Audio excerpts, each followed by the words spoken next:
Hello everyone, this is our narrated slides having to do with Depreciation Chapter 8 and of course the amortization. This tends to give students quite a bit of trouble.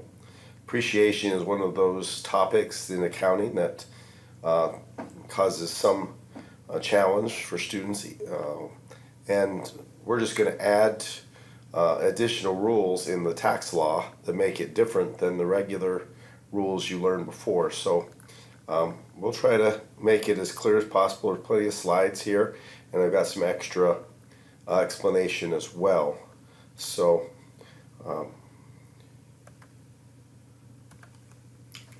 now depreciation is for those things that are bought that are going to last more than 1 year.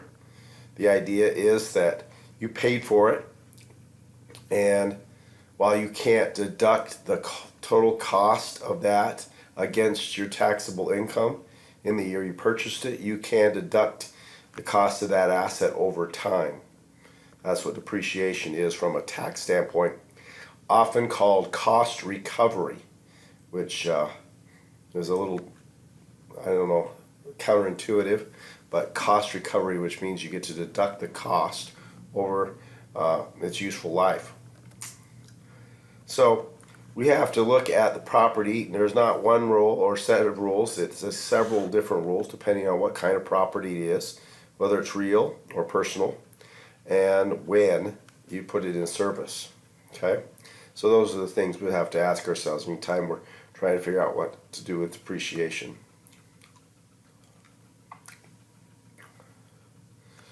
Real property is real estate, office buildings, physical plants. Land is also real property, but you can't depreciate it. So land, when a company buys land or a business buys land, it gets no benefit from a tax standpoint for that purchase.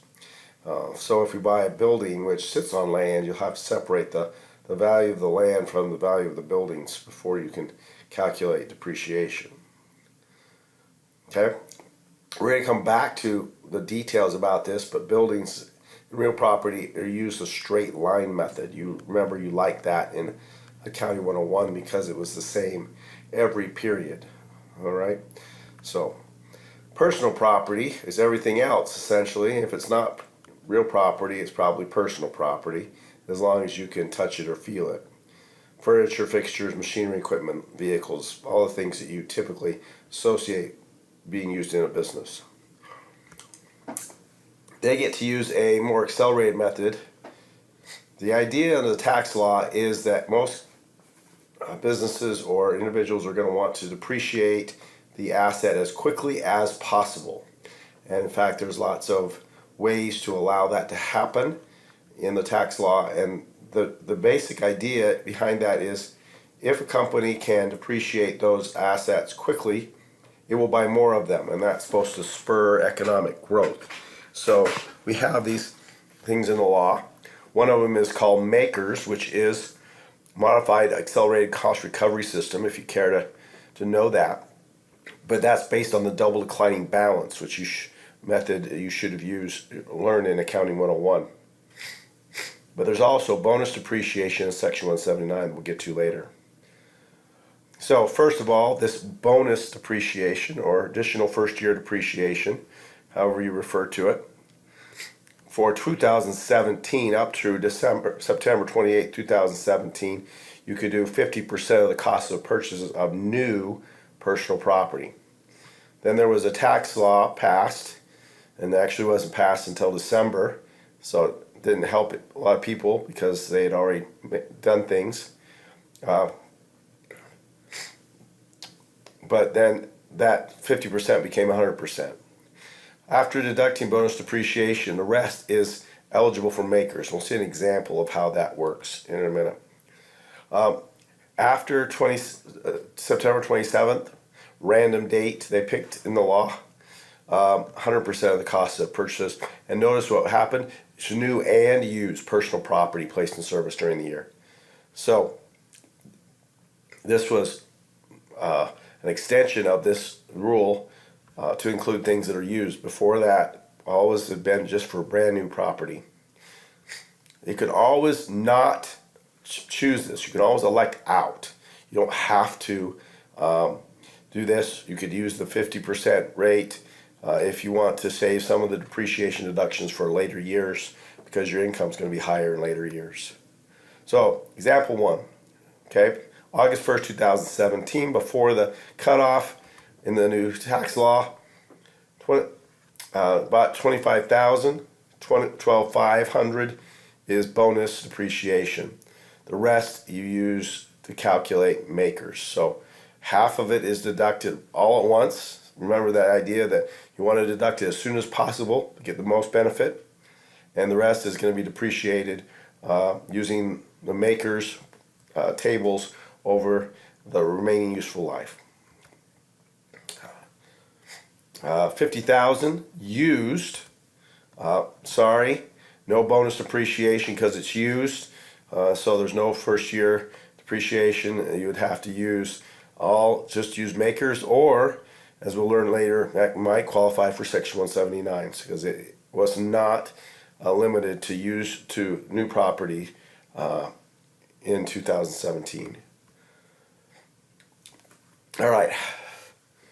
How do we what is MACRS? Okay. Well, it is a process by which you calculate depreciation. It's based on the double claim balance, but not exactly.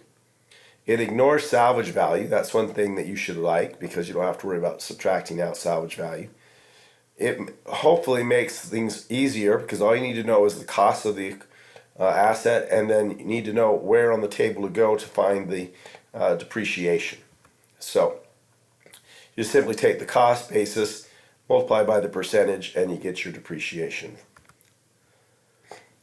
Half-year convention means that in the tax law, we assume that all assets purchased during a year are purchased on July 1st, halfway through the year. Same thing at the last year that we own the property. This is to simplify the calculations. We don't have to count up how many months we owned it. We can just make an assumption that it was all purchased right in the middle of the year. This is already built into the IRS table, so you don't, most of the time, 90% of the time, you do not need to think about the half-year convention because it's already built in to the calculations, and we'll see that. So if you see this, this is how MACRS tables look. If it's 5-year property, year 1 you would depreciate 20%, then 32%, then 19.2%, 11.52%, so forth. If it's 7-year property, 14%, 24.49%, and so forth. Okay? 5-year property includes office equipment, computers, automobiles. There's 3-year property, but that's only horse races, race horses, so not very common. And so if it was a office equipment, you would then go to the 5-year table, and for year number 1, you would multiply the cost times 20%.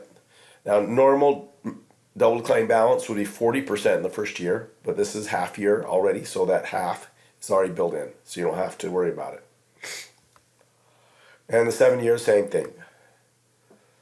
So, 7-year property example, $10,000.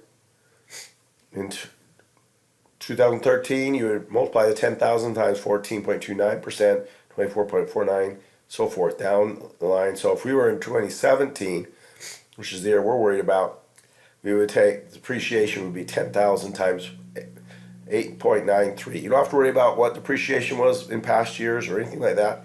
It's all built into this table. So it makes it pretty simple. So you see the calculations there. So a half-year convention only has to be you only have to worry about it and adjust for it if you sell it before the end of the useful life. So before the final year, you have to adjust the final year.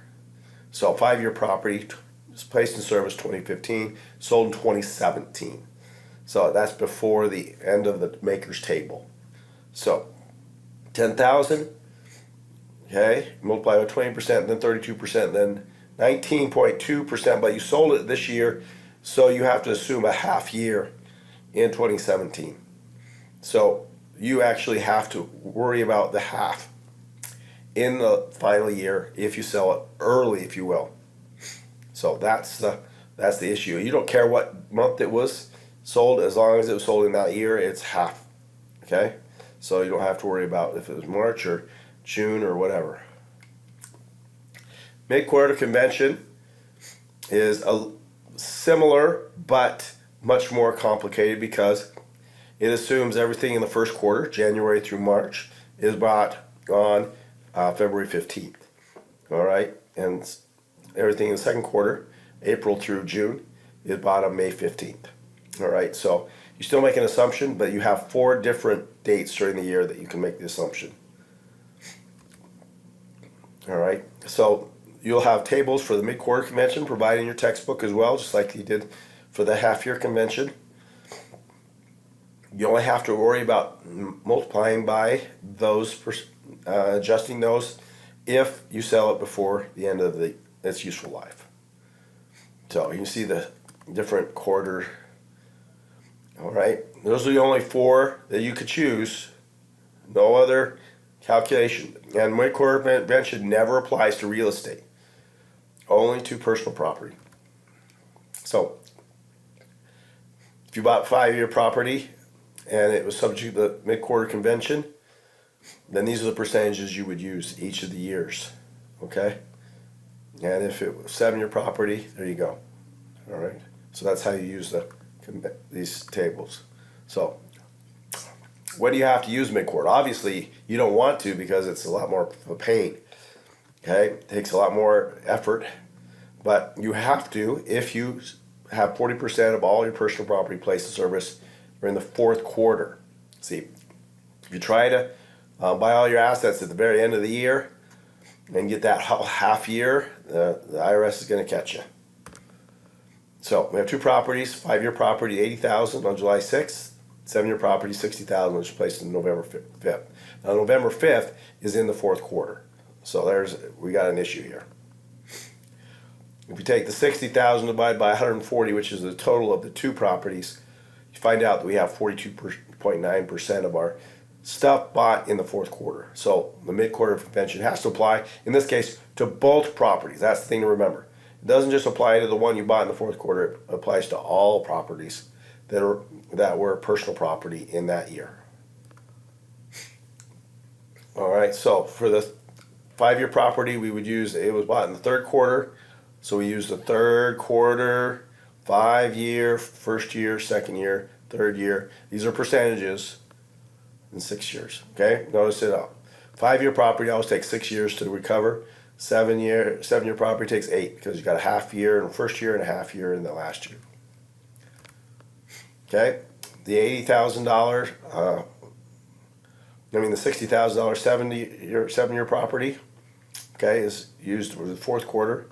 So we go to the fourth quarter table, go 7 years, and there's your percentages. There are some other depreciation options: straight line, MACRS, alternative depreciation. These are much longer time periods, and they're not going to have the same deductions as quickly as the others. So typically you're not going to use them unless there was some special reason, or you're forced to in a couple of instances we'll see later. See, the time period is longer, 5 years. Computers and automobiles is the same, but other things is 6 instead of anything that doesn't have a listed recovery period is automatically 12 years.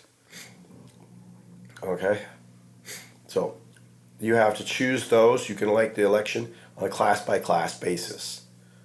You still have to apply a half-year mid-quarter convention the normal way. And classes are considered 5-year, 7-year property classes. Okay, so if you do it for all 5-year property, it has to apply to all. You do it for one 5-year property, you have to do it for all 5-year property.